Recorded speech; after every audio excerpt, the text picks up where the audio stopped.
आज जो हमारे गेस्ट हैं उनके YouTube के ऊपर एक नहीं, दो नहीं, 17 चैनल्स हैं और 18 मिलियन से ज्यादा सब्सक्राइबर्स हैं। उनका इंग्लिश में भी है चैनल, हिंदी में भी है और लैंग्वेजेस में भी है। उनके चैनल का नाम है Josh Talks. Please give an energetic and warm welcome Supriya and Shobhit.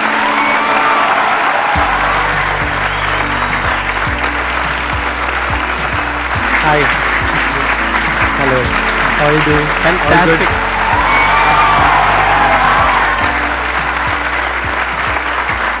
Please have a seat. कितने लोग हैं आप में से जिन्होंने जोश टॉक्स की वीडियोस देखी हैं? सबने देखी है, ऐसा कोई नहीं होगा जिसने नहीं देखी होगी। हाँ। लेकिन एक और इंटरेस्टिंग बात, कितने लोगों ने इनको आज से पहले देखा है? एक ने। तो आज आप देखने वाले हैं और समझने वाले हैं कि जोश टॉक्स के पीछे की जो टीम है, यानी कि जो फाउंडर्स हैं, उनकी क्या विजन थी कि जिस वजह से जोश टॉक्स इस लेवल पे पहुंच पाया जिस लेवल पे आज है।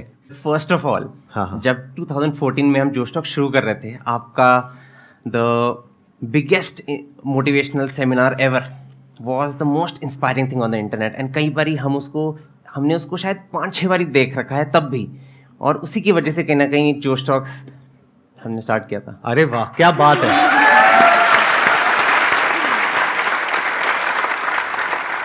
और आप दोनों कैसे मिले?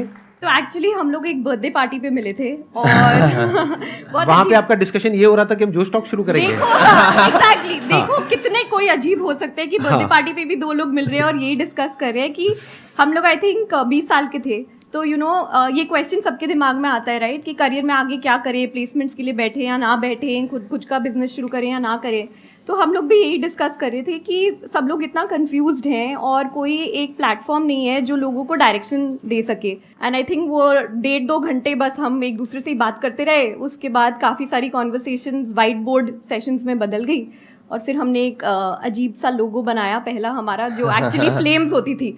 तो हमने जोश को लिखा और उसके साथ आग लगा दी। एंड वी सेड कि बस यही करना है। आपको था शुरू से कि आग लगानी है। हाँ, ठीक है। Absolutely. आपने जो अपना ये चैनल शुरू किया था वो इंग्लिश में किया था, लेकिन आज की डेट में हिंदी वाला जो आपका चैनल है वो सबसे बड़ा है। उस पे ज्यादा सब्सक्राइबर्स हैं और इंग्लिश वाले पे कम है कंपैरेटिवली। हमने जब इंग्लिश में शुरू किया वो हमारा स्टार्टिंग पॉइंट था, लेकिन जो हमारी ग्रोथ हुई वो एक्चुअली हिंदी की वजह से हुई। फिर हमने 6 और रीजनल लैंग्वेजेस में लॉन्च किया, तो मराठी, तमिल, तेलुगु, मलयालम, पंजाबी, बंगाली। तो आज की डेट में जोश टॉक्स 10 लैंग्वेजेस में है।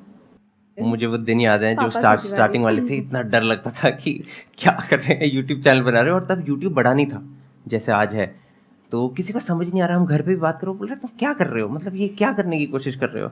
और जब स्पीकर्स को इनवाइट करना था तो बहुत ही फनी। तो हमारे फर्स्ट स्पीकर जिनको मैंने कोशिश की थी इन्वाइट करने की, वो थे पापा सीजे, जो एक बहुत ही बड़े कॉमेडियन, स्टैंड अप कॉमेडियन है।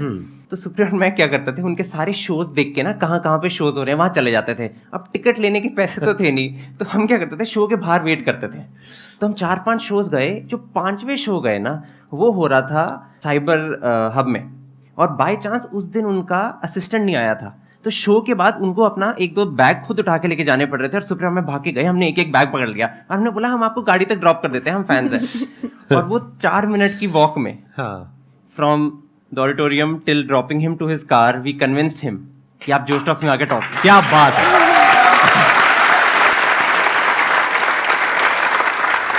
लेकिन ये प्रॉब्लम यहाँ पे सॉल्व नहीं होती है क्योंकि उस टाइम पे आपके पास में जगह भी नहीं होगी, ऑफिस भी नहीं होगा, तब तक आपको फंडिंग भी नहीं मिली थी आई थिंक, राइट? तो फिर आपने कैसे किया, मैनेज कैसे किया? स्टूडियो, कैमरा सेटअप, ये सब रेंट पे लिया, कैसे किया? एक्चुअली मैं पहले इंडियन टीम के लिए साइकिलिंग करता था, तो मेरे पास एक साइकिल था जो प्रोफेशनल बाइक था, वो मैंने बेचा था। और सुप्रिया कुछ ट्यूशन लेती थी और क्लासेस लेती थी, तो उसने थोड़े बहुत पैसे बचाए हुए थे, तो हमने उसको जोड़ के पहला जोश टॉक्स ऑर्गेनाइज किया। कितने टाइम तक फंडिंग आपने अपनी जेब से लगाई थी? 1-2 इवेंट्स करने के बाद हम लोगों ने ना बार्टर स्पॉन्सर्स लेने शुरू कर दिए थे कि खाना कोई दे देगा, ऑडिटोरियम कोई दे देगा। बट 2020 में हमने एक्चुअली अपना पहला फंड रेज किया था इंस्टीट्यूशनल कैपिटल से। और आपने शुरू कब किया था? 15 में इनकॉर्पोरेट किया था। 2015 में आपने शुरू किया था। आपकी टीम कितनी बड़ी है? आई थिंक अब 200 लोगों के आसपास जोश टॉक्स में फुल टाइम बेसिस पे लोग फुल टाइम बेसिस पे जोश टॉक्स के। बट मैं कहना चाहता हूँ कि जितनी जोश टॉक्स एक कंपनी है, उससे ज़्यादा जोश टॉक्स एक मिशन है। And the reason that we started was because वो एक मिशन बहुत ही स्ट्रांग था। इनफैक्ट जब उस पार्टी पे सुप्रिया और मैं, बर्थडे पार्टी पे सुप्रिया में मिले थे, जो हम 2 ऑब्सेस्ड पागल जैसे लोग थे जो साइड पे बस बातें कर रहे थे कि हम देश कैसे बदलें। मुझे एक यूज़र ने फ़ोन करके मुझे बोला कि जोश टॉक्स ने मेरी लाइफ में क्रांति की है, revolution, and that was the mission of जोश। सो जितना एक वैल्यूएशन या एक फंडरेज मायने रखता है कुछ बड़ा करने का, उतना ही आई थिंक मायने ये भी रखता है कि वो संस्था हमने बनाई ही क्यों, उसका पर्पस क्या है इस दुनिया में। जो पहला प्रोडक्ट था वो शायद जोश टॉक्स था, जहाँ पर लोग आके अपनी कहानियाँ सुनाते हैं। ऑलरेडी जोश टॉक्स का एक सेकंड प्रोडक्ट है जहाँ पर इंग्लिश एक बहुत इंपॉर्टेंट पार्ट बन गया हमारी लाइफ का, वो इंग्लिश है, और फ्यूचर में जाके और भी चीज़ें होंगी वो सारी। और यहाँ पे सपना ये है कि हम वो सारी चीज़ें बनाएं जो इवेंचुअली एक यूथ को जाके अपनी लाइफ में सपोर्ट कर पाए अपना पोटेंशियल अनलॉक करने के लिए। तो कहीं ना कहीं हम बोलते हैं कि जो इवेंचुअल ड्रीम है वो ये है कि 10 साल के बाद अगर एक सिक्योरिटी गार्ड का बेटा उसके फादर को बोले कि पापा मुझे लाइफ में कुछ करना है, तो all the security guard should need to tell his son is all you need is josh, josh in your heart and josh on your mobile phone screen. Excellent.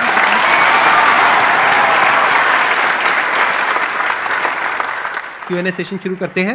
मेरा क्वेश्चन ये है कि जब आपने ये करना स्टार्ट किया तब आपके पास ऑब्वियसली काफ़ी सारी डिफ़िकल्टीज आई होंगी, फेल्यूर्स आए होंगे, तो आपने इस सब से कैसे डील किया? मैं इसको और थोड़ा एक्सटेंड कर देता हूँ क्वेश्चन को कि आपने अपनी पूरी जर्नी में जब तक आपने फंडिंग रेज नहीं करी थी तब तक सबसे बड़ी प्रॉब्लम कौन सी फेस करी? यानी क्या कोई ऐसा पॉइंट आया जब आपको लगा कि अब आगे नहीं हो पाएगा?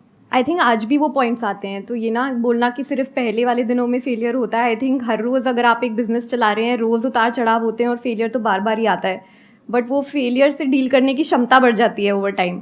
बट जो पहला आई थिंक हमारा जो फेलियर था ना, जिसमें मतलब रोने निकल गए थे, वो था जब हम लोग लीप कर रहे थे 2016 में जो त्यागराज स्टेडियम में था। हमें ना कोई ढंग के स्पॉन्सर्स मिल नहीं रहे थे, एंड जो स्पॉन्सर्स थे वो उन्होंने बैकआउट कर लिया 2-3 हफ्ते पहले, और हमारा पूरा इवेंट का लगभग खर्चा था 35-40 लाख रुपए। हमारे बैंक अकाउंट में शायद बचे थे 8 लाख रुपए। हमारे पास प्रोडक्शन वाले को देने तक के पैसे नहीं थे। तब हमने एक हफ्ते पहले तक हम सोच रहे थे कि चलो इसको कैंसिल करते हैं। फिर हमारे एक दोस्त हैं, हम उनको ब्रेकफास्ट पे मिले, उन्होंने बोला कुछ भी हो जाए ये इवेंट तो करना ही करना है। फिर हमने काफ़ी इंटरेस्टिंग चीज़ें करी, बट बेसिकली हमने क्या किया कि चलो स्पॉन्सर्स नहीं आ रहे तो खाने का मेला लगा देते हैं, लोगों को फूड स्टॉल्स बेचते हैं। 60-70 फूड स्टॉल लगे हुए थे, बिकॉज हम लोग 20-20, 40-40 हज़ार जुटा के वो कॉस्ट पूरी करने की कोशिश कर रहे थे। बट आई थिंक एक चीज़ जो उससे ना उस पूरे दौरान मुझे एक बहुत बड़ी रियलाइजेशन हुई कि अगर आप किसी से मदद मांगो ना तो एक्चुअली लोग आपको मदद करते हैं। जो हमारे उस टाइम पे प्रोडक्शन वाले पूरा सेटअप था, उन्होंने आज तक हमसे पैसे नहीं लिए, बिकॉज जब उन्होंने जोश टॉक्स को देखा, जब वो वहाँ आए, उन्होंने ये एक्सपीरियंस किया, उन्होंने बोला कुछ नहीं होता, ये इट्स लाइक कि मैंने ज़िंदगी में कुछ अच्छा कर लिया and this is it for me.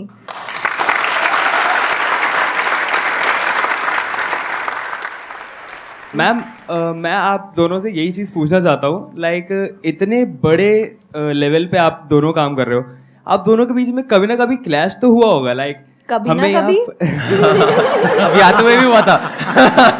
Clash like funding यहाँ डालें, फंडिंग यहाँ डालें, या किसी और को बुलाएं, ऐसा कुछ? क्लैशेस तो हर को फाउंडर्स के बीच में होते हैं, क्लैशेस हर तरह की रिलेशनशिप में होते हैं, घर पे भी होते हैं, राइट। बट आई थिंक जब आपका पर्पस आपके उस क्लैश से ज़्यादा बड़ा हो, जब आपको पता है कि आप किसी मिशन पे काम कर रहे हैं, आपको अपना एंड गोल दिख रहा हो कि हम दोनों उसी रास्ते में चल रहे हैं, तो आई थिंक कि आप चीज़ों को रैशनलाइज करना शुरू कर देते हैं। एंड ऐसी काफ़ी सारी सिचुएशंस होती हैं जब हीटेड आर्ग्यूमेंट्स हो जाती है, फिर हम लोग ब्रेक ले देते हैं कि चलो ठीक है 30 मिनट बाद मिलेंगे, थोड़ा ठंडा होके। फिर ज़्यादातर ऐसा ही होता है कि हम लोग दोनों सेम चीज़ ही कह रहे होते हैं, बस वो दूसरे शब्द में कह रहे होते हैं, इसलिए वो लड़ाइयाँ शुरू हो जाती हैं। बट एक बार ही आप उसको थोड़ा ब्रेक डाउन करो, थोड़ा टाइम दो एक दूसरे को और बोलने की वो स्पेस क्रिएट करो, तो अपने आप ही प्रॉब्लम सॉल्व हो जाती है। आपकी सबसे लंबी लड़ाई कब तक चली है? मतलब कितने दिन तक चली है या कितने टाइम तक चली है? ऐसा कभी हुआ आई थिंक वो नियर बाय वाले ऑफिस में हुआ था ना एक बारी। क्या हुआ था? एक बारी लंबी चली एक और ये मैंने देखा है, ये पता है बड़ा मजेदार। आपको एक पॉइंट बताता हूँ, यहाँ पर अभी आपने एक चीज ऑब्जर्व करी होगी, लड़कों को याद नहीं रहता है। मुझे याद ही नहीं रहता। मेरी वाइफ मेरे को कहती है ना, जब मतलब घर पे ऐसा कुछ भी कि भाई ये हुआ था इतने साल पहले, मैंने कहा क्या हुआ था, मेरा भी एक बिल्कुल यही एक्सप्रेशन होता है, क्या हुआ था, कुछ हुआ था, क्या लड़ाई हुई थी, अच्छा, और उसको एग्जैक्ट याद होता है। उसको पूरा वर्ड टू वर्ड पूरी पिक्चर याद है, पूरा वो सारा बता देगी। उस टाइम पे आपने ये कलर के कपड़े पहने थे, ये आपने कहा था, ये फिर ये हुआ था, फिर ये हुआ था, फिर ये हुआ था।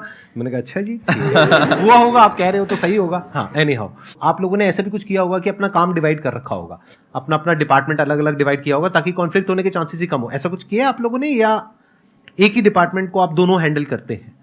हमने ये काफ़ी कोशिश की है कि जो भी हम चला रहे हैं वो सिर्फ हम दोनों पे डिपेंडेंट ना रहे। तो हमारे 6 से 7 कोर टीम मेंबर्स हैं जो डिफरेंट डिपार्टमेंट्स या टीम्स को हैंडल करते हैं। और फिर शोभित और मेरा रोल भी काफ़ी डिवाइडेड है। जैसे मैं बिजनेस को देखती हूँ और फंड रेजिंग, इन्वेस्टर्स एट्सेट्रा, और शोभित प्रोडक्ट संभालता है।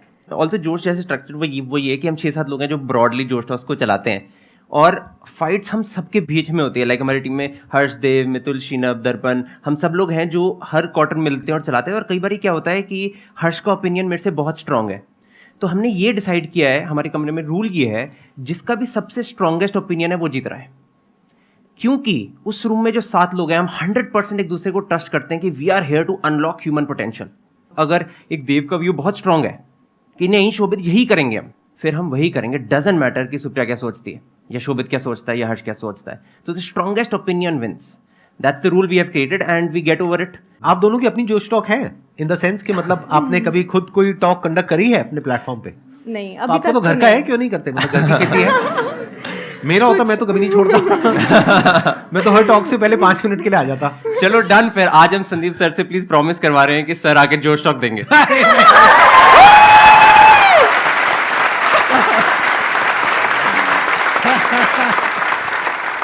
मेरी प्रॉब्लम क्या है मैं बता देता हूँ, मैं क्यों नहीं जाता हूँ। क्योंकि आप में से कुछ लोगों को लगता भी होगा कि मैं कहीं जाता क्यों नहीं हूँ। उसके पीछे रीजन है कि मेरे को हर तरह के लोग हर जगह से अप्रोच कर रहे हैं। तो अगर मैं किसी भी एक भी जगह जाता हूँ तो बाकी लोग बुरा मान जाएंगे कि आप यहां क्यों नहीं आते हो।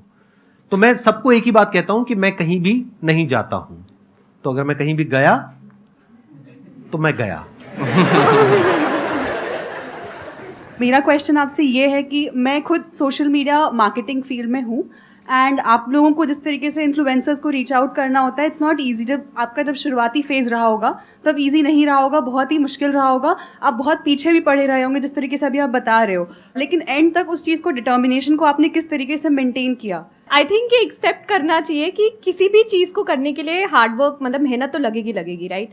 तो ऐसा नहीं है कि पहले हमारे लिए डिफिकल्ट था और आज आसान है, सब लोग आ रहे हैं जोश टॉक्स पे और बहुत इजी हो गया है। पर्सनली जो हमने तब करी थी और जो हम करते आ रहे हैं फॉर इन्विटेशंस और लोगों को लाने के लिए, स्पेशली बिकॉज आपका ये फील्ड है, इसकी आप उन पे ना अटके रहिए, उनके नेटवर्क को मैप करिए। ठीक है कि अगर चलो मैं संदीप जी का एग्जाम्पल देती हूँ, बट अब हमको पता है संदीप जी की वाइफ कौन है, राइट, वो क्या करती हैं, वो कहाँ काम करती हैं, क्या हम उनको रीच आउट कर सकते हैं कि प्लीज़ जब आप घर पे डिनर खा रहे होगे तो एक बारी बोल देना उनको, जोश टॉक्स दे दे। बट ऐसे ही कर करके even from a professional space, अगर आप किसी फेमस सेलिब्रिटी को इनवाइट करना चाहते हैं तो आप उनका पूरा नेटवर्क को मैप करिए और देखिए कौन आपको एक वार्म इंट्रोडक्शन दे सकता है। And the second thing is कि मैं तो बहुत बड़ी बिलीवर हूँ लिंक्डइन और कोल्ड ईमेल्स में। अगर आप बहुत शिद्दत से एक मेल लिखोगे ना जिसमें आप अपनी कहानी लिखोगे और बोलोगे कि मुझे हेल्प की ज़रूरत है, तो सब हेल्प करेंगे। तो आप बस मतलब जुटे रहिए, लिखते रहिए, लोगों को पहुँचते रहिए, और हेल्प चाहिए होगी तो मुझे ईमेल कर देना, मैं भी हेल्प कर दूँगी।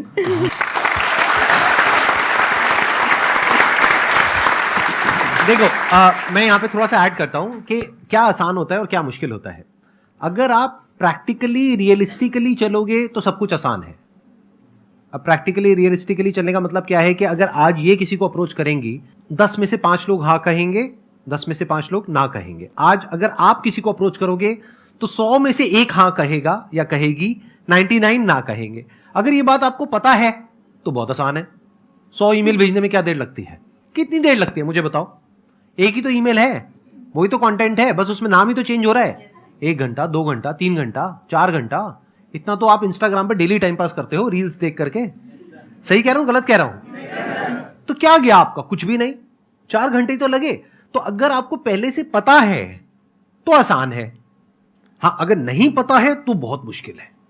जैसे फॉर एग्जाम्पल आप यहां से दिल्ली से कहीं जा रहे हो, आपको पहले से पता है कि ये जो डिस्टेंस है ये 300 किलोमीटर है, तो बहुत आसान है। बट अगर आपको पता ही नहीं है कि वो कितना किलोमीटर है, तो हर 1-1, 2-2 किलोमीटर पे जाकर के आप रुक जाओगे। अरे आया नहीं, ये क्या हुआ, हम इतना दूर आ गए, हम 50 किलोमीटर आ गए, अभी तक नहीं आया। तो अगर आपके जो गोल्स हैं वो रियलिस्टिक हैं, प्रैक्टिकल हैं, तो सब कुछ आसान है। फिर अपने माइंड में आप बिठा सकते हो कि 100 ईमेल्स भेजना आसान है। जब मैं आसान है बोलता हूं, मैं ये नहीं बोलता कि आपने एक को भेजा और एक से रिस्पॉन्स आना आसान है, नहीं। 100 ईमेल्स भेजना आसान है, 100 पे भी रिस्पॉन्स नहीं आए तो 100 और ईमेल्स भेजना आसान है। और जब एक दो को आप अप्रोच कर लेते हो ना, तो धीरे धीरे एक नेटवर्क बनने लग जाता है। आज जैसे हमारा एक तरह का एक नेटवर्क बन गया है कि आज मेरे शो में जो भी लोग आए हैं, अगर उनमें से किसी की भी कॉन्टैक्ट डिटेल इनको चाहिए तो ये हमसे ले लेंगे, हमें किसी की कॉन्टैक्ट डिटेल चाहिए होगी तो हम इनसे ले लेंगे। तो बेसिकली एक नेटवर्क बन जाता है। जब आप किसी से मिलते हैं या आप उनसे कोई हेल्प लेते हैं तो आपको हमेशा दिमाग में ये ज़रूरी है रखना कि मैं उनकी कैसी हेल्प कर सकता हूँ या कर सकती हूँ, या मैं उनकी सहायता कैसे कर सकता हूँ। तभी एक रिलेशनशिप बनती है जो over a period of time last कर पाती है। ये नहीं है, क्या होता है ना, कभी कभी लाइक अभी काफ़ी लोग हम लोगों को भी मेल लिखते हैं, वो हमेशा होता है कि वो बस बिना किसी ऑब्जेक्टिव की हेल्प मांग रहे हैं या बिना किसी ऑब्जेक्टिव की चीज़ें मांगी जा रही हैं, तो उससे काम नहीं चलता। आप थोड़ा लाइक एक वेल डिफाइंड क्वेश्चन पूछो तो लोग आपको आंसर करेंगे। और हमेशा ये दिमाग में रखो कि इस रिलेशनशिप में मैं क्या वैल्यू ऐड कर सकती हूँ, इसको मैं क्या कैसे ग्रो कर सकती हूँ। Because at the end of the day everyone is just about relationships. जितना आप रिलेशनशिप को ग्रो करोगे उतनी ही सबकी तरक्की होगी। मैम मेरा क्वेश्चन आपसे है, तो मैंने खुद का अपना इंस्टीट्यूट स्टार्ट किया है अभी। स्टार्टअप में मेरा बिजनेस पार्टनर, मेरा जो पार्टनर है वो मेरा ब्रदर ही है। बट एक्चुअली होता क्या है कि सब जैसे आसपास के जो लोग होते हैं वो देखकर ये कहते हैं ये तो बहुत छोटी है, हाइट में छोटी है, ये वो, मतलब बहुत कुछ ऐसा होता है, सुनने को मिलता है, बट ये कुछ नहीं है। तो बहुत ज़्यादा ना डिप्रेस, मतलब ऐसा होता है कि कई बार हम सोचते हैं कि नहीं, इसको बंद कर देना चाहिए। इस फियर को हम ख़त्म कैसे करें, ये मैं जानना चाहती हूँ। मैं यहाँ पे आपका पॉइंट एड्रेस कर रहा हूँ कि आप हाइट में छोटे हो, ये है वो है। तो हम ना एक मीटिंग में गए थे और ये फेसबुक के ऑफिस में मीटिंग थी। व्हाट्सएप के सीईओ इंडिया आए थे और उन्होंने कुछ इनवाइट किए थे कुछ लोगों को जो अच्छा चला रहे हैं, व्हाट्सएप फेसबुक अच्छे से यूज़ कर रहे हैं। तो वहाँ पे बहुत सारे लोग थे फैंसी कपड़ों में, ये सारा कुछ। और वहाँ पे सुप्रिया और मैं भी गए और मैं साइड में बैठा था। मेरे को डर लग रहा था, इतने बड़े बड़े लोग हैं कमरे में। सब लोगों ने को कुछ बताना था थैंक यू करने के लिए व्हाट्सएप के बारे में या उनको बताना कैसे यूज़ कर रहे हैं। सब ने बोला और फिर एक बारी ना सुप्रिया की टर्न आई बोलने के लिए। सुप्रिया ने शायद 1.5 मिनट के लिए बोला सिर्फ, बट उस बात में इतनी डेप्थ थी, इलोक्वेंस थी कि उस व्हाट्सएप ने फिर इनवाइट किया सुप्रिया को मिलने के लिए। तो अगर आप में डेप्थ है ना, आप किसी की टेंशन मत करो, आप अपने आप पे फोकस करो, अपनी डेप्थ बनाओ और अपने आप को कॉन्फिडेंस करो कि आप कर सकते हो। जब टाइम आएगा ना, दुनिया देखेगी। आप कोई भी काम करेंगे ना तो क्रिटिसिज्म तो आपको मिलेगी। लोग बोलते हैं छोटे हैं, मैंने आज 4.5 इंच की हील्स पहनी हुई हैं। अगर उनको यही दिखाना है कि हाइट पे मैच करने से मतलब आपका जोश मैच हो जाएगा तो हम वो भी कर लेंगे। तो आप हमेशा अगर कोई आपको क्रिटिसाइज कर रहा है ना, उसको आप फेस वैल्यू पे लो। उनके अंदर की इनसिक्योरिटीज़ हैं जो वो आप में कमी निकालने की कोशिश कर रहे हैं, और ये हमेशा होता है। अभी तो आपने अपना बिजनेस शुरू करा है, जब आप इन्वेस्टर से पैसे मांगने जाओगे एज अ फीमेल तब भी आपको प्रॉब्लम होगी। फिर आपके पेरेंट्स बोलेंगे आप शादी कर लो, शादी के बाद बोलेंगे बच्चा कर लो। तो हमेशा ये प्रॉब्लम्स तो अब बढ़ने वाली हैं, तो इसको एक्सेप्ट कर लेते हैं और बस आप जुटे रहो। किसी भी बिजनेस को सक्सेसफुल होने में 7 से 8 साल लगते हैं ताकि वो सस्टेनेबल हो। अपने आप में बस बिलीफ रखना है। अगर आपको सेल्फ डाउट हो जाएगा ना तो आप आगे नहीं बढ़ पाओगे। बस जुटे रहो एंड मतलब सब कुछ आसान है।